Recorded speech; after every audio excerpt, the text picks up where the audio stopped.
네, 이 시간 하나님께서 우리에게 주시는 말씀 고린도전서 15장 입니다.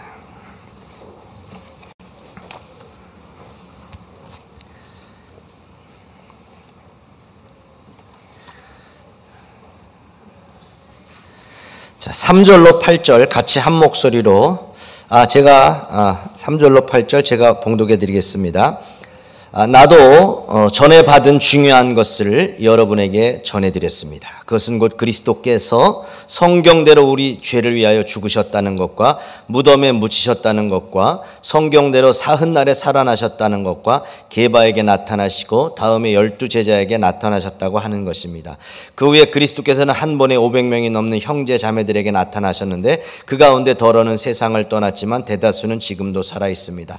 다음에 야고보에게 나타나시고 그 다음에 모든 사람들에게 나타나셨습니다. 그런데 맨 나중에 다리 차지 못하여 난자 같은 나에게도 나타나셨습니다. 아멘.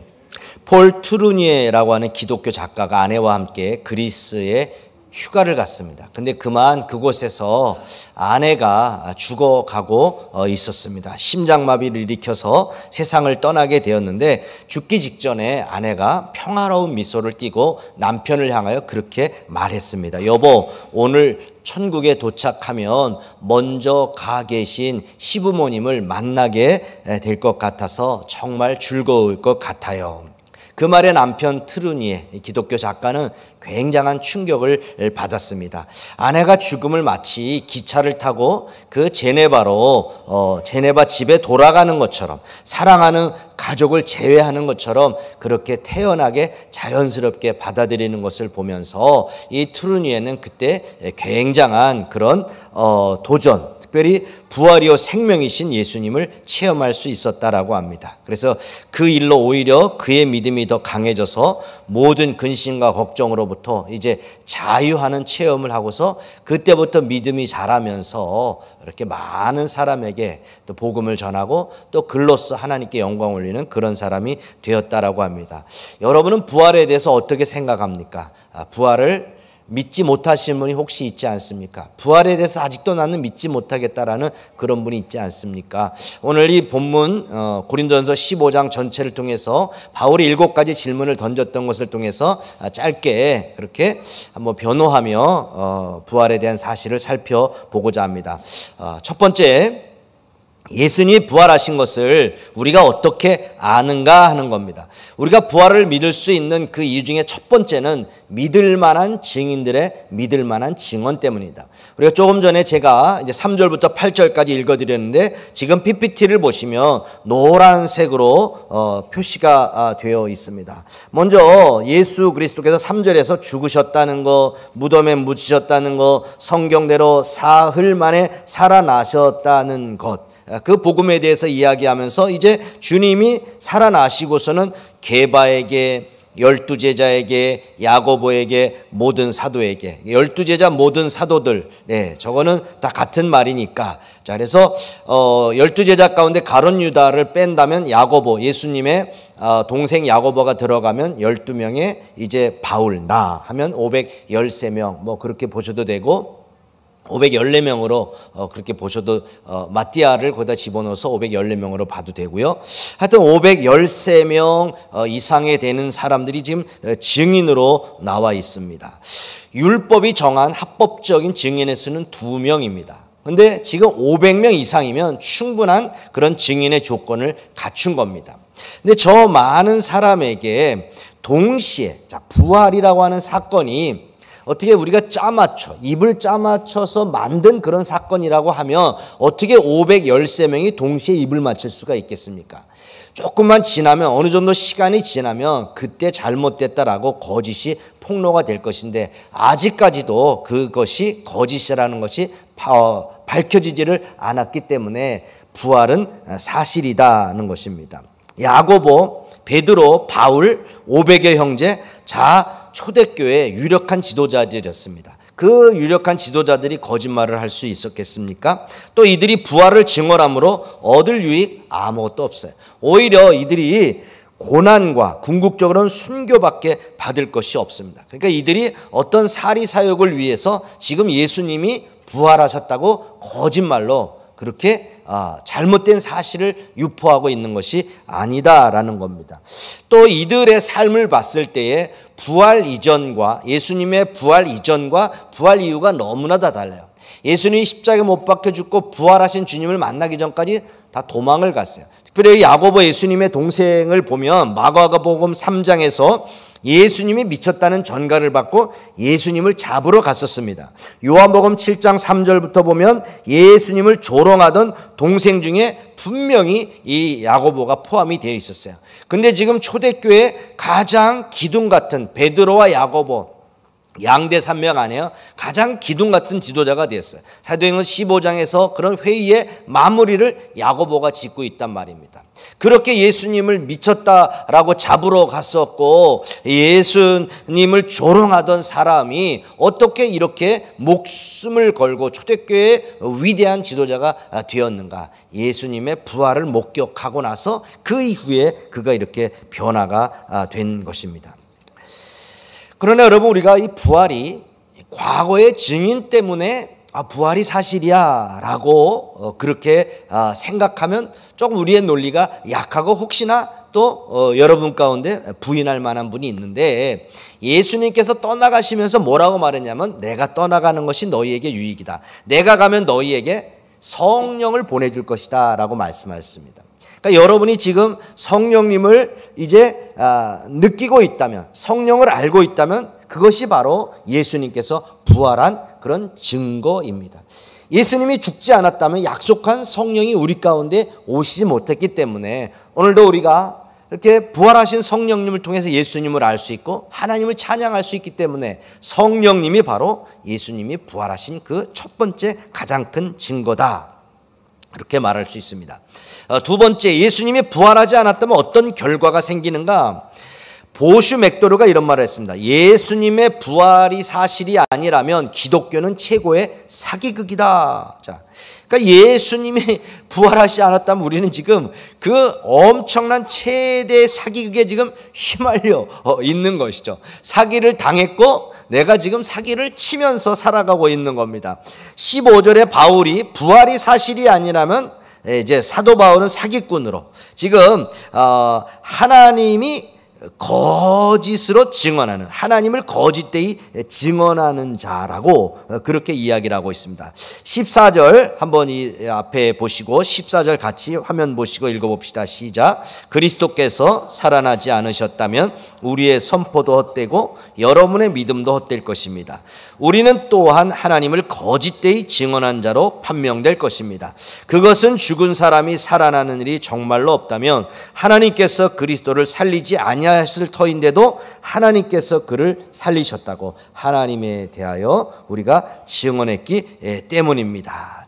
예수님이 이 부활, 그것은 예수님이 하나님의 아들이라는 사실을 증명하는 차원을 넘어서 이 예수님의 부활은 우리 기독교 신앙의 근간을 이루고 있는 겁니다.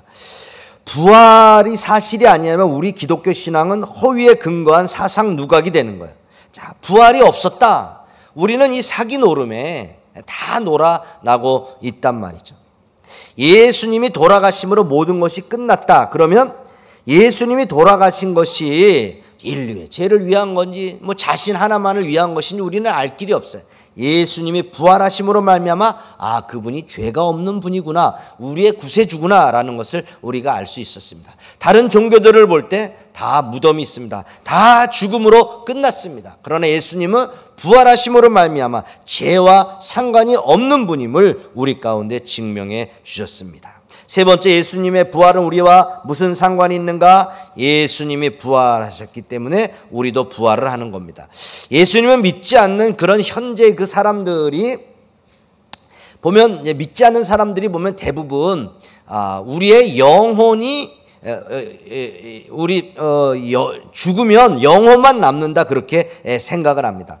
이제 고린도 교인들도 영지주의의 영향을 받아서 우리의 그런 영혼만 그런 살아남다. 육체는 죽고 영혼만 살아나는 것으로 그렇게 생각을 했습니다. 영지주의가 영은 선하고 악은 악하다라고 생각하지 않습니까? 그러니까 이 육체를 부인했는데 고린도 교인들을 향해서 사도 바울이 예수님이 부활하신 거다. 너희들이 지금 영지주의 또 헬라 이렇게 영향을 받는데 영지주의의 영향을 받아서 이게 지금 육체를 부인하고 있는데 아니다. 예수님처럼 우리는 부활할 것이다. 그렇게 말하고 있는 겁니다.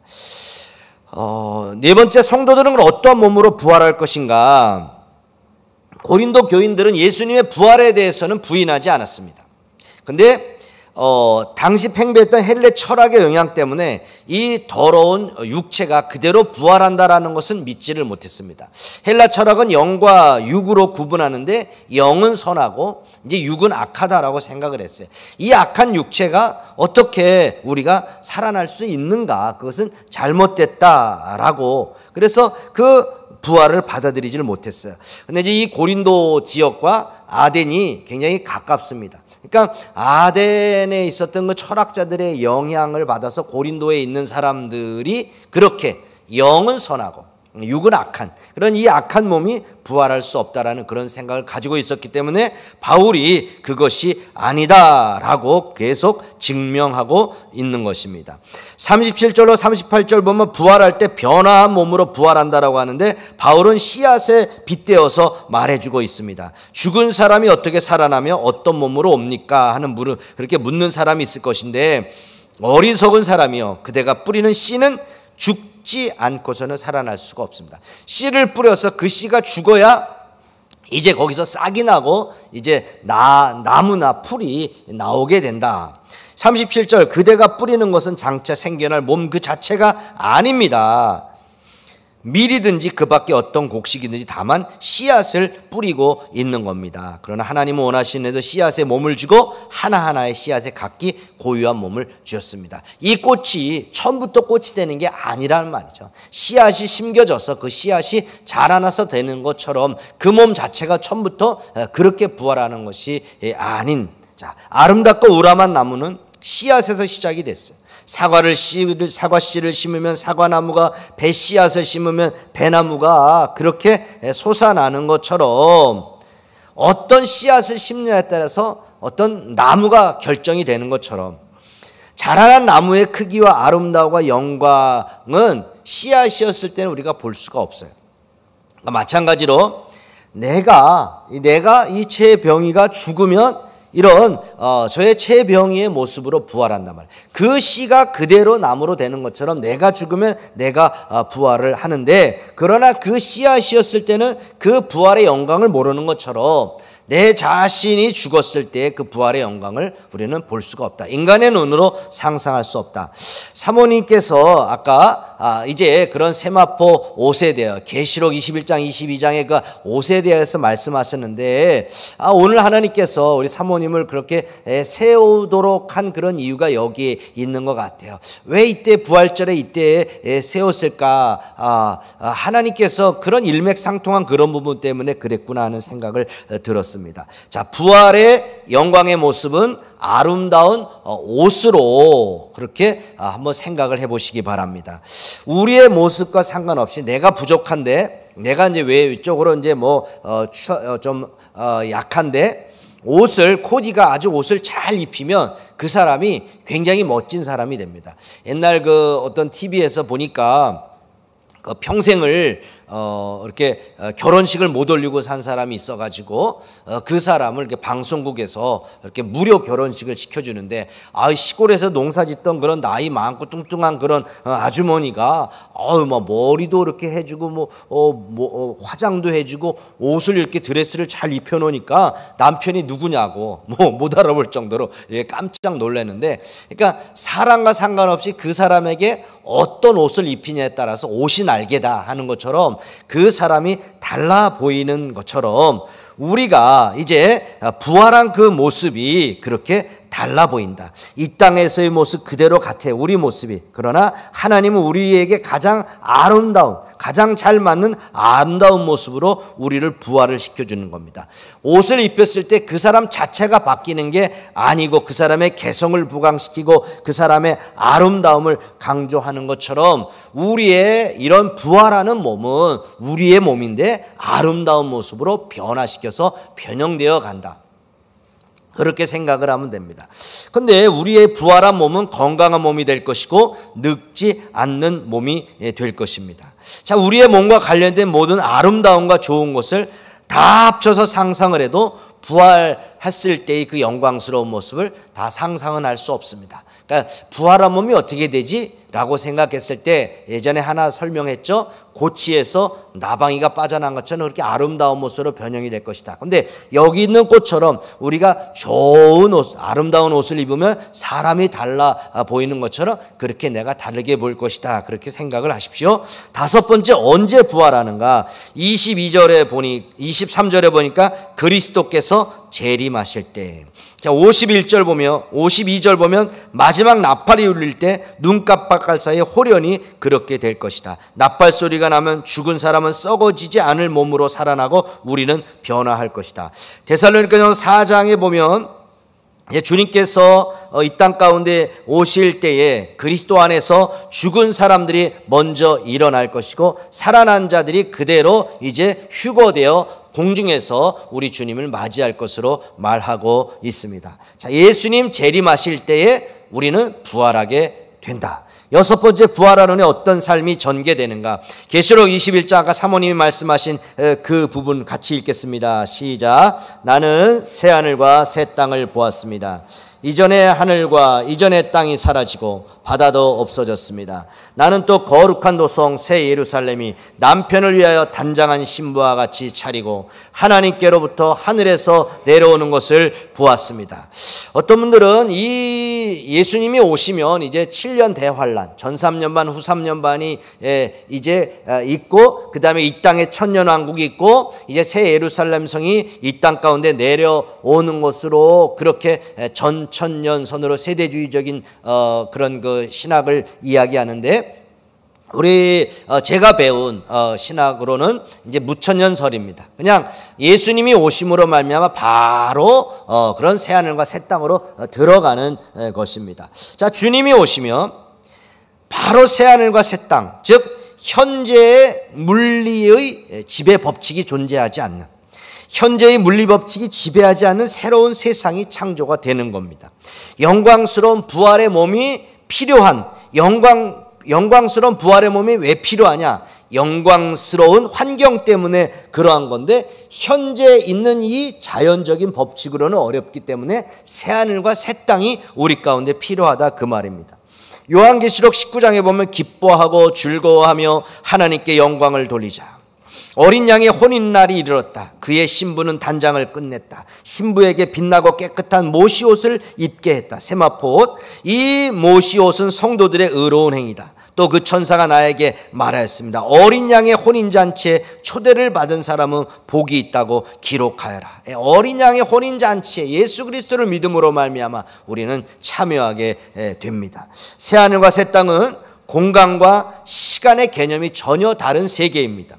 그 때문에 그 공간과 시간의 개념이 틀린 그것을 우리의 현재 이 땅에 있는 내 작은 그런 죄 많은 내 머리로 상상을 해서 부활은 없어, 천국은 없어 라고 하는 그런 어리석은 우를 범하지 마시기 바랍니다. 인도의 한 선교사님이 이제 한 청년에게 복음을 전했는데 절대 믿지를 못하는 겁니다. 나는 못 믿겠다고. 그리고 집으로 돌아가다가 이렇게 이랴 하면서 이제 쟁기질을 하는데, 그 개미 굴이 여기 있는데 개미들이 엄청 많이 있는데, 저기서 지금 소 일양을 매면서 소가 쟁기가 오니까 좀 있으면 많은 개미들이 죽을 것 같은 거예요. 그래서 자기가 개미들아 빨리 피해, 너희들 좀 있으면 이제 소한테 밟혀서 죽어, 빨리 피해. 말을 알아듣나? 못 알아들어요. 막 뭐 부채질을 해도 뭘 알아듣는 거야. 그때 선교사님이 하신 말씀이 딱 떠올랐어요. 아, 내가 개미가 되지 않고는 이 개미들한테 이 위험에 있는 상황을 말할 수가 없구나. 그것처럼 예수님이 나를 구원하시기 위해서 인간이 되어가지고 그 복음을 전하기 위해서 인간이 되어서 나와 같은 몸을 입고 이 땅 가운데 오시구나. 청년이 그걸 깨닫고 선교사님에 달려가서 예수님을 영접했다라고 하는 겁니다. 그러니까 우리의 이 연약한 모습을 가지고는 그 천국의 세상을 이해할 수가 없다. 잔치의 개념도 마찬가지입니다. 우리가 상상을 할 수가 없어요. 그러면 어떻게 할까? 그냥 여러분의 기억에 나는 어린 양의 혼인잔치, 천국잔치 상상할 수가 없으니까 내 생각 속에서, 내 한계 속에서만 상상을 하면 되는데, 여러분이 가장 기뻤던 순간을 한번 생각해 보시죠. 어린아이가 태어났을 때, 첫아이가 태어났을 때 그 기쁨, 아니면 여러분이 원하는 대학이나 뭐 어떤 직장에 어떤 그런 무엇에 합격했을 때의 그런 기쁨, 친구들과 그렇게 재밌게 놀았던, 특별히 어린 시절에 그런 우리 아이들 뭐 천진난만하게 걱정 없이, 근심 걱정 없이 그냥 그렇게 기쁨으로 까르르 웃으면서 살았던, 아니면 어린아이의 그 웃음을 한번 생각해 보시죠. 그거보다 더 몇천, 몇만, 몇억만 배 더 많은 그런 기쁨이 있는 것이 어린 양의 혼인잔치, 천국에서 누리는 기쁨과 잔치의 기쁨인 것입니다. 제가 어려서 열심히 막 땅 따먹기를 했습니다. 열심히 막 이렇게 학교 운동장에서 하나, 둘, 셋 만에 들어오는 땅 따먹기를 열심히 하는데 거의 운동장 거의 절반은 내가 다 먹은 것 같아요. 근데 갑자기 우리 3살 위 누나가 병이야. 그러니까 겨울이다 보니까 이렇게 겨울은 5시만 밤만 되면 어둑어둑해지잖아요. 그것도 모르고 열심히 놀았던 겁니다. 천국의 시간도 그렇다는 거죠. 이게 어떻게 지나가는지 그렇게 빨리빨리 그렇게 지나가는 것이 바로 천국의 시간인 것입니다. 천국 하면 아픔도 없고 고통도 없고 슬픔도 없는, 우리의 눈에서 눈물을 닦아주시는, 마치 뭐 우리가 황금길 같은 것이다, 온통 뭐 보석이 가득할 것이다. 그러니까 상상할 수 없으니까 우리의 눈으로 그렇게 상상을 해서 그렇게 표현을 했던 것뿐입니다. 우리가 사는 그 천국, 새하늘과 새 땅, 너무나도 좋은 곳을 그렇게 기억하며 사시고 바라보며 사시길 바랍니다. 마지막, 부활을 믿으면 어떻게 살아갈 것이냐. 자, 같이 58, 59절 시작. 그러므로 나의 사랑하는 형제 자매 여러분, 굳게 서서 흔들리지 말고 주님의 일을 더욱 많이 하십시오. 여러분이 아는 대로 여러분의 수고가 주님에서 어때요? 자, 굳게 서서 흔들리지 말고 주의 일을 더욱 많이 힘을 쓰십시오. 요한계시록 22장 12절에 보니까 보아라, 내가 곧 갈 것이다. 나는 각 사람에게 그 행위대로 갚아주려고 상을 가지고 간다. 요한계시록 마지막 장이거든요. 자, 각 사람에게, 우리 엄마가 믿음이 좋으니까, 우리 아빠가 믿음이 좋으니까 나는 상을 많이 받을 거야, 나는 천국 갈 거야. 각각의 사람에게 각각의 사람이 그 행한 대로 갚아준다라고 합니다. 우리가 이제 오늘 부활절에 부활의 주님을 바라보면서 어떻게 살아가야 될 것인가. 내가 죽고 나면, 이제 예수님 오시기 전에 내가 죽으면 무덤 속에 있다가 이제 내가 먼저 이제 무덤이 열리면서 주님을 맞이할 것이죠. 살아있다면 살아서 우리 주님을 맞이할 것인데, 내 몸이 영광스러운 몸으로 변화되어 가지고 그 새하늘과 새 땅 영원한 천국에서 왕노릇하면서 기쁨과 감사함으로 그렇게 살아갈 것이다. 그러니까 우리가 상 주실 하나님을 바라보면서 이 땅에만 저축하는 것이 아니고 천국에 저축하면서 하늘은행을 바라보면서 선을 행하되 낙심하지 않으면서 우리가 계속 그 갚아주실 그 하나님, 주의 일에 더욱 힘을 쓰면서 그렇게 달려가는 여러분 되기를 바라겠습니다. 자, 한번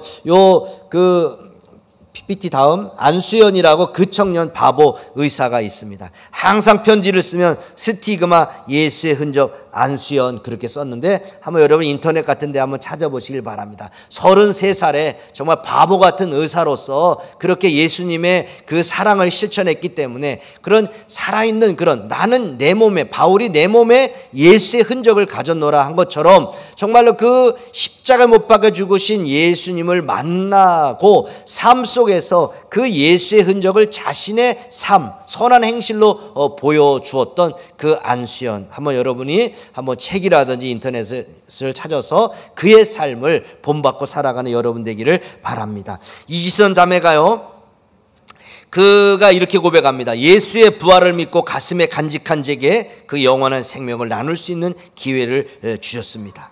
한번 맥도날드에 들어갔는데 갑자기 어떤 엄마가 막 달려와가지고 막 너무 아는 체를 하고 고맙다고 하는데, 남편이 일찍 죽어서 어린 애들 셋을 데리고서는 너무 힘들게 살아가서 절망 가운데 있었는데 이지선 자매의 책을 보고서는 너무 큰 도전을 받았대. 그래서 막 그 지선 자매한테 고맙다고 하는데, 그 지선 자매가 이렇게 화상 입은 이지선 자매를 말합니다.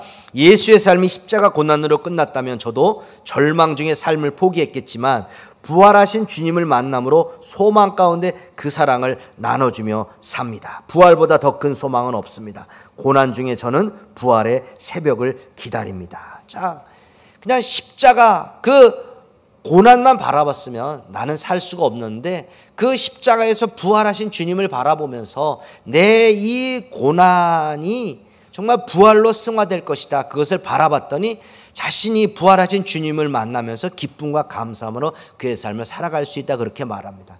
코로나 시대를 살아가는 성도 여러분, 어떤 고통, 고난, 아픔, 슬픔이 여러분 가운데 있습니까? 우리 주님 부활하셨습니다. 십자가에 못 박혀 죽은 것으로 끝났다면 우리에게 소망이 없죠. 그러나 부활하신 예수님께서는 성령님을 통해서 세상 끝날까지 너와 항상 함께 있을 것이라고 약속하셨습니다. 그 부활하신 주님을 만난 제자들이 변화되었던 것처럼 부활하신 주님이 여러분을 만나줄 것입니다. 여러분의 손을 붙들고 세상 끝날까지 여러분과 항상 함께 있을 것입니다. 하나님께서 여러분에게 주신 그 사명을 붙들고 힘있게 항상 주의 일에 더욱 힘쓰면서 천국을 바라보며 달려가는 여러분 되시기를 축원합니다. 우리 찬양하겠습니다.